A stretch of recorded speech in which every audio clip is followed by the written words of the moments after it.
Hey guys, my name is Shad and I'm here to teach the principles of physiology. So today in this video we'll be discussing three very important topics. First, homeostasis. Second, protein-mediated transport. And third, the concept of osmosis and tonicity. So first, let's talk about homeostasis. The definition of homeostasis is the body's ability to regulate its internal environment while the external environment is still changing. And so there's a couple of key words that we'll want to know with homeostasis. So first we have set points.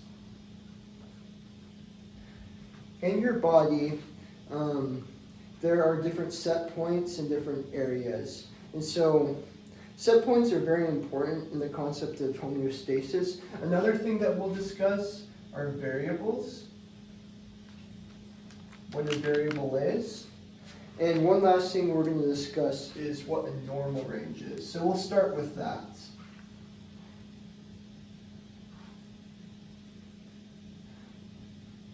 So our body has different variables that want to stay in a certain range, is kind of this idea. So a variable in our body, let's just make an example here. We could say our blood pressure is a variable.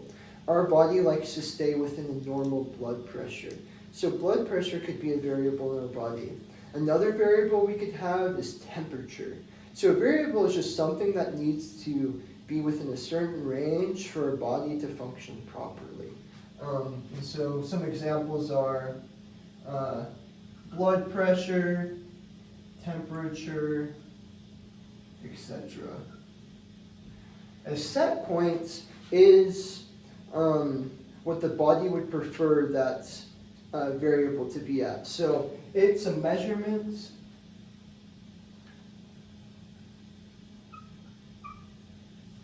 that the variable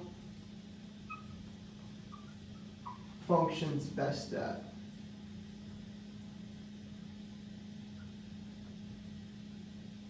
Or just, it's a measurement that will allow the body to function the best at that certain point. And so our body has these set points so that it can regularly check in on if these variables are within a range of functioning properly. And the normal range is just the range that the body can function within that variable set point. And so those three terms kind of work together to help us understand homeostasis. And so I'm going to give you an example now with blood pressure.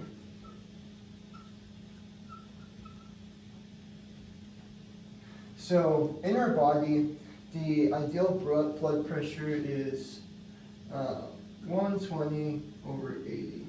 That's the universal norm. So we can say that's kind of our set point. So the normal range is going to be within that blood pressure area. So let's make a graph here. So this graph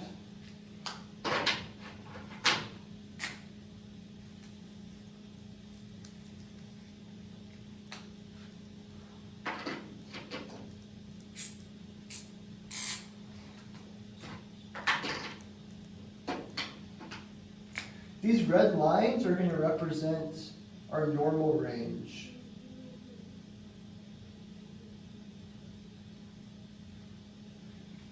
Anything or above that normal range or below it is bad for the body to be at that certain blood pressure. So, in the concept of homeostasis, we have a couple of different things as well. We have these things called effectors.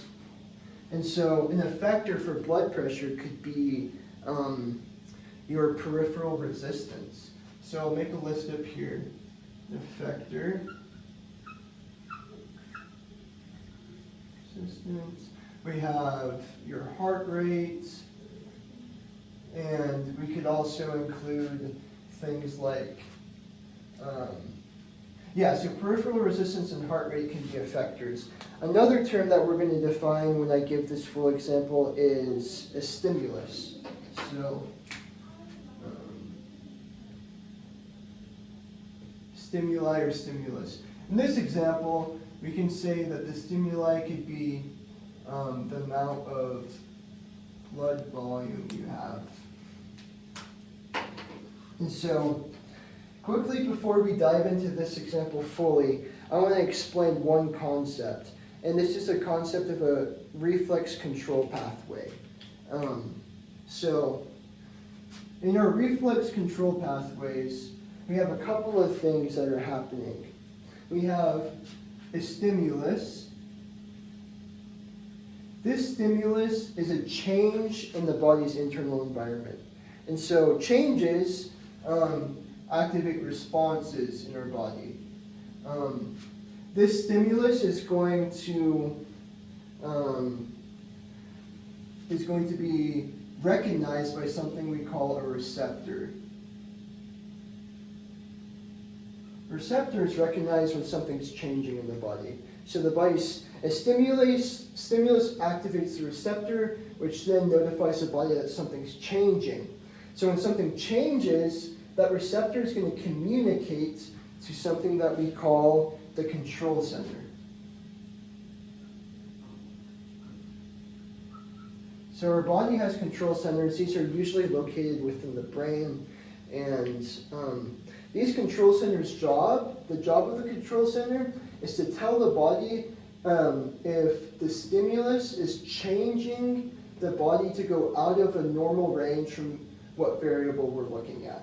So the control center's job is just to make sure that everything is at the set point it's supposed to be. If not, we need to make changes. And so from the control center, if we need to make changes to adjust our body's internal environment, the control center will communicate to effectors.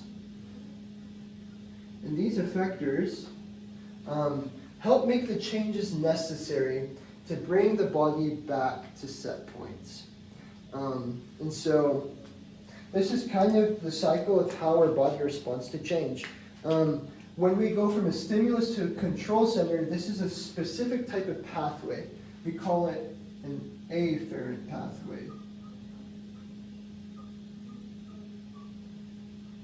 And then from control center to effectors, we call these guys efferent pathways. And that's just a line of communication. And so now, let's go back to our example with blood pressure. Let's say that this black line here on the graph is going to be our blood pressure. To be within normal range, we want our blood pressure to stay within those red lines, right? So it can go up and down within those red lines, but it needs to stay within those red lines. So if our blood pressure is normal, it's going to be changing within these red lines here. And so now, let's say our blood volume is going to be represented by a green line on this graph. Let's say we start drastically decreasing in blood volume. Well, if we want the blood pressure to stay within a normal range, we're going to have to respond through effectors to make that happen. So these effectors that we're going to talk about could be our peripheral resistance or our heart rate. And if we're losing blood volume, that means we need to increase peripheral resistance or heart rate to keep the blood pressure within the normal range. And that's what we call this response of staying within the normal range. This is going to be another term that we'll write up on the board, is negative feedback.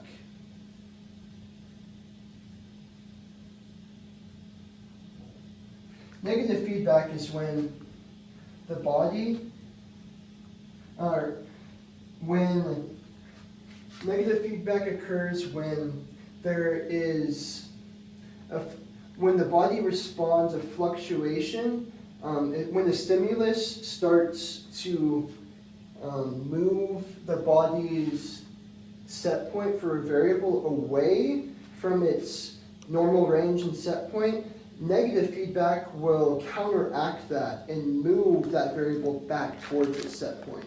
So when you're moving away from the set point, negative feedback's job is to move it back towards the set point. That's what we call negative feedback. We can also have another scenario that we call inadequate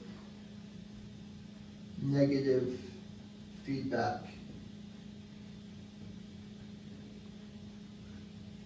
During inadequate negative feedback, our body is going to also make changes to respond to a variable moving away from set points. But when the body is trying to make those changes, the effector molecules are doing their job properly. So in this example with the blood pressure, these effector molecules would be increasing peripheral resistance and heart rate in response to a loss in blood volume. But that change isn't enough to make the blood pressure remain within the normal range. So the blood pressure is actually going to drop out of normal range, and that's what we call inadequate negative feedback. And then thirdly, we have one more type of feedback that our body can do in response to changes, and this is what we call positive feedback.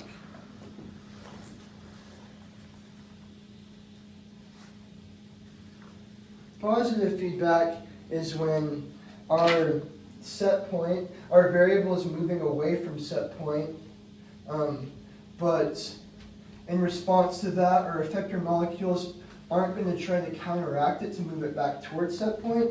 They're going to move away from set point as well. And so the whole system just starts to move away from set point all in unison. And so this would look like maybe our blood pressure here would start to then go below the normal range. And so that's part one. All these concepts help us understand the concept of homeostasis. Let me transition to the next topic. And we'll call that protein-mediated transports.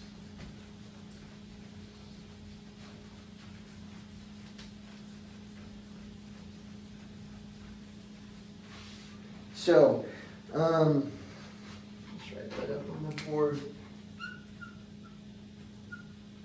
Protein-mediated transport. Our bodies, we have many molecules that come into our bodies, and we need a way to get these molecules from our bloodstream into our cells. And so this is the idea of transport. We can also call this diffusion as well in some cases. So I'm going to start by making out a chart up on the board.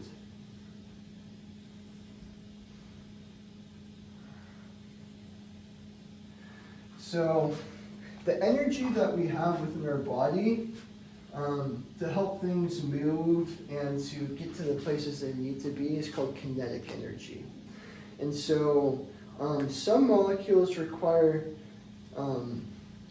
just kinetic energy to transport across cell membranes. Others are going to require a little bit more energy in order to do what they need to accomplish. And so up here, I'll write one question first. If this question will be, does a molecule need more than kinetic energy to cross a cell membrane?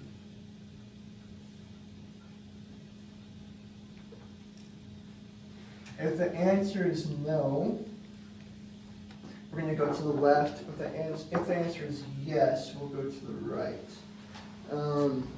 So if the body doesn't need If it just needs kinetic energy and no more energy than that, we're going to call this passive transport.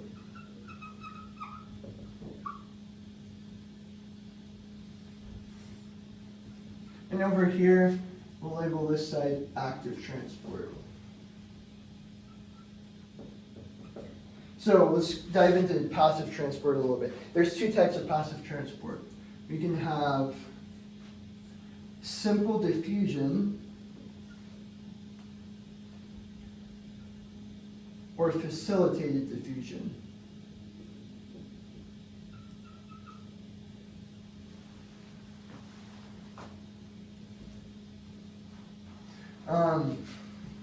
For a molecule to undergo simple diffusion, it doesn't need help to get across the membrane. It can get across the membrane all by itself.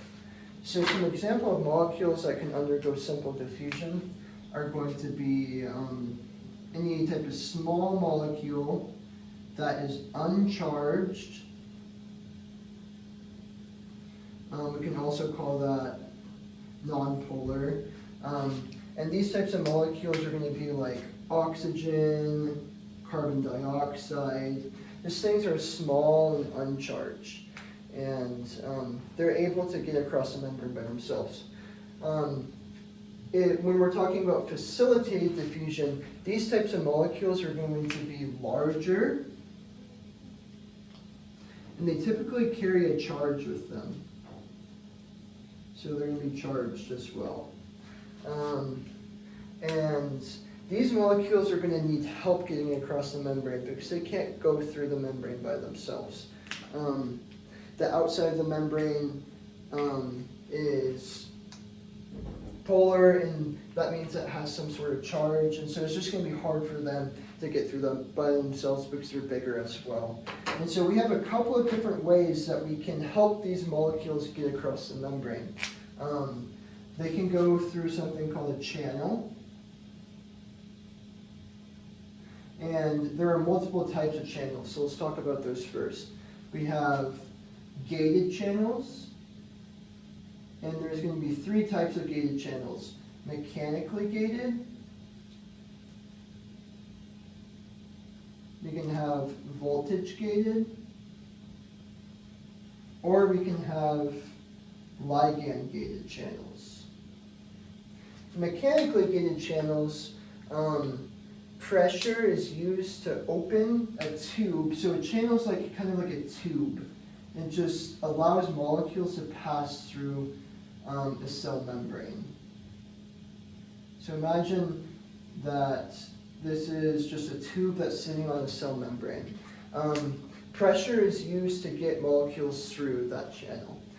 With voltage-gated channels, in order to open up that channel, there needs to be some sort of charge that opens it. And then finally, ligand-gated channels, there's a specific molecule that binds to the channel to open it up for others to pass through. So that is our channels. We also have carriers. And carriers are our second type of protein that we're going to talk about. Carriers, they are usually very specific to the type of molecule they can carry. Let's see, what are some other things about carriers?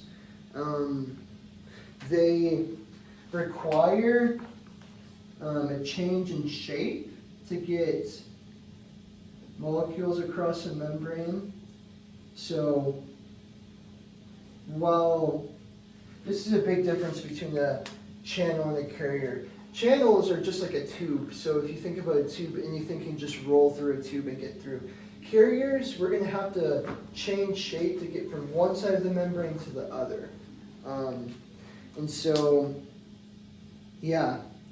And just to talk about a couple of things with carriers, when there's high levels of molecules in the same area, so a large saturation of molecules, only a specific amount of molecules are going to be able to fit in the carrier, because most of them have a couple of spots where molecules can bind onto.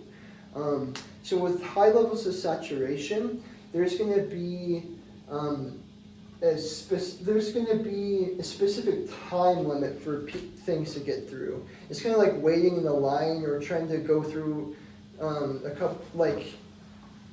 couple of doors with a huge crowd. Only a couple of people can get through the doors at a time. So you're going to have to wait in a line to get through those doors. That's the same concept with a carrier. With large amounts of molecules waiting to get through the membrane that need to go through a carrier, there's going to be only a couple of spots available to get moved through. So there's going to be a waiting process. So there's going to be a specific amount of time. And so now let's talk about our active transports. Active transports, there's two types. We can have primary active, or we can have secondary active. In primary active transport, like I said before, the cell, these type of molecules are going to need more energy to get across the membrane. And so with active transport, the energy source that we typically get from this is either ATP or GTP. A lot of the times it's ATP. That's a very common one, but it could also be GTP. So with primary active transports, we're going to directly use ATP.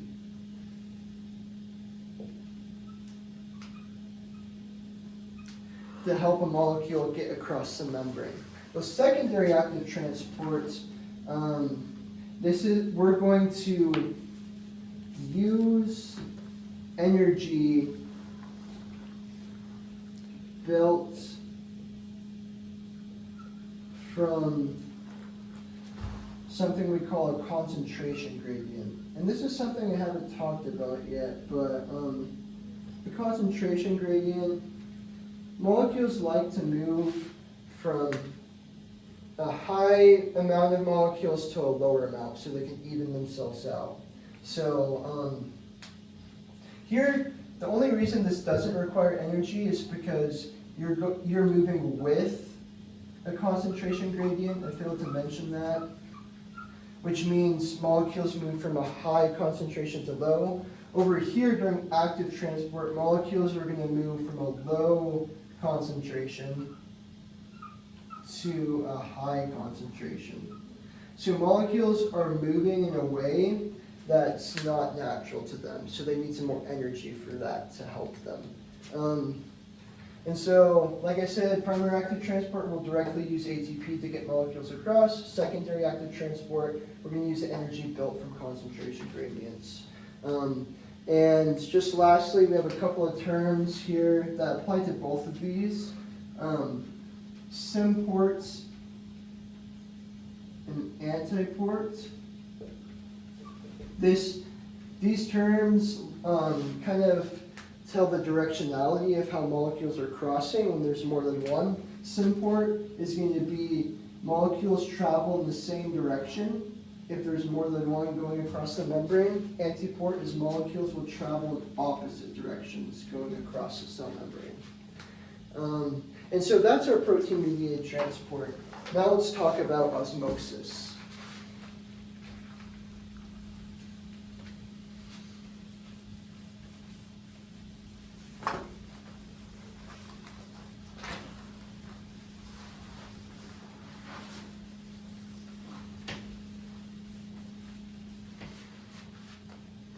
Last concept we'll talk about is osmosis. So first, let's define the difference between osmolarity and the words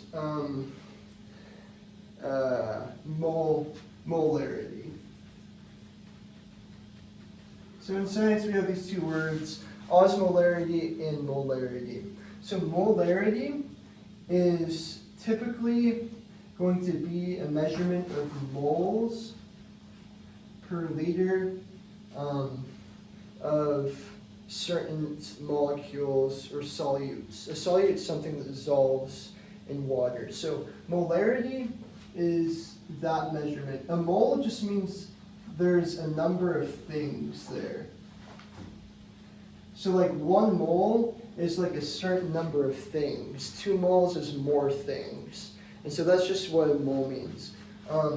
And this is our measurement there. With osmolarity, we have the measurement of milliosmoles per liter. Now the big difference between molarity and osmolarity is particles are going to dissolve in solutes, in these solutions, we will call them. So when a particle dissolves, there's going to be a certain number of things. But the difference between these two is molarity isn't considering if a molecule breaks apart in the water or not, it just considers that it goes in. Osmolarity considers if molecules are going to break apart and become more things than they were before. So let me give you an example. Let's say sodium chloride. That's an ion. And so this is an ionic compound with molarity. Let's say we had 1 mole, 1 molar of sodium chloride. If that was to go into water, this would actually become about 2 milliosmolars in water of sodium chloride. Because the thing is about sodium chloride, it's going to break apart in water. Other things like glucose won't break apart in water. So if you have 1 molar of glucose, this particle won't break apart in water. So we'll just say it's 1 milliosmol of glucose as well. So the big difference between osmolarity and molarity is if the particle will break apart when it gets in water. Let's move on to another concept in osmosis that we'll talk about now.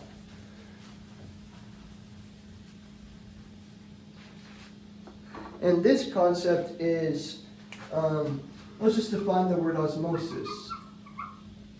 Osmosis is what we call the diffusion of water across a cell membrane.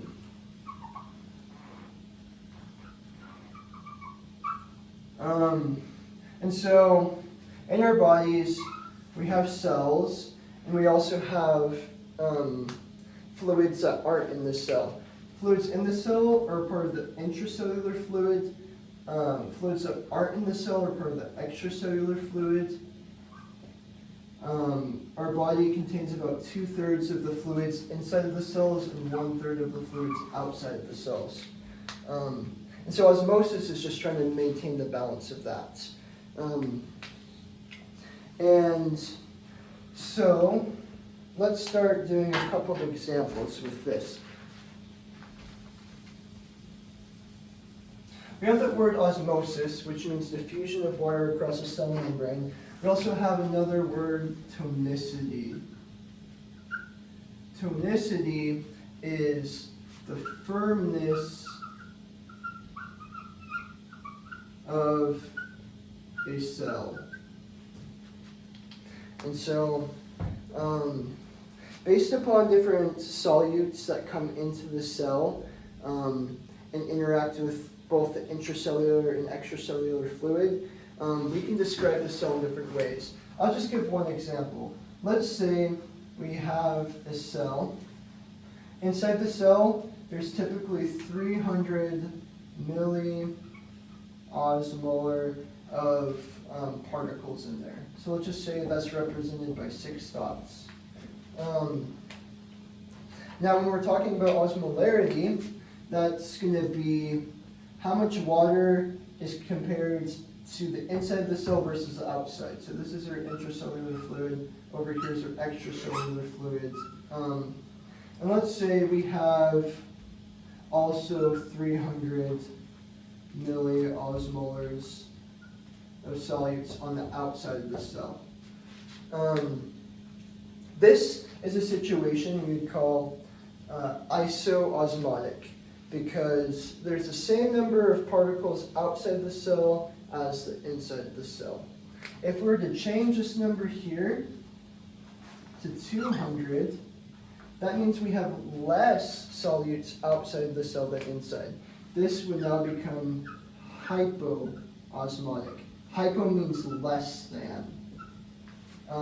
If we were to put more solutes outside the cell than inside, let's say we had 400, this would be a hyperosmotic solution, meaning more solutes are on the outside of the cell than the inside. And with tonicity, this is going to be, we can compare the firmness of the cell after water has diffused across it. So let's say we have our intracellular fluid is still going to be at a level of 300 milliosmolars. Let's say we had dextrose outside of the cell. Actually, let's go with saline. It was 0.9% solution of saline outside the cell. Saline is what we call sodium chloride, or just a salt. And so, if these are equal amounts, 0.9% saline is equal to 300 milliosmolars. So if we had that and the extracellular fluid and that regular amount of the intracellular fluid, these saline particles aren't going to cross the membrane because remember they're charged, they can't get across. This is a situation we call isoosmotic and isotonic as well. So isoosmotic because both of the solutes are the same initially, and then these can't get in, so we call it isotonic as well now. And so this is an isotonic solution because the saline particles can't get into the cell. Now let's discuss a situation where it might be different. So let's say we have dextrose, a 5% solution of dextrose. That's going to be the same osmolarity. It's going to be an isoosmotic solution. But the tonicity is going to be different now because these dextrose particles are going to go into the cell and they'll start flooding in. And now, as they flood in, the outside of the cell is going to have less solutes than the inside. And the cell will begin to swell because water is going to travel in with it. And this is what we're going to call a hypotonic solution. And to get a hypertonic solution, we just have to have less solutes outside the cell than on the inside. So if we had a 0.45% saline solution, we're going to have less solutes on the outside of the cell than the inside. So water is going to follow, water will, sorry, let me think about that really quick. Yeah, my bad. I need to make this different. We'll say 1.8% solution of saline. We have more molecules on the outside than the inside. This would make this a hypotonic solution. So water is going to follow the higher solute concentration and the cell will shrink. So we call this hypertonic. All right, thank you so much for listening. I know that was a lot of information. Thanks, guys. See ya.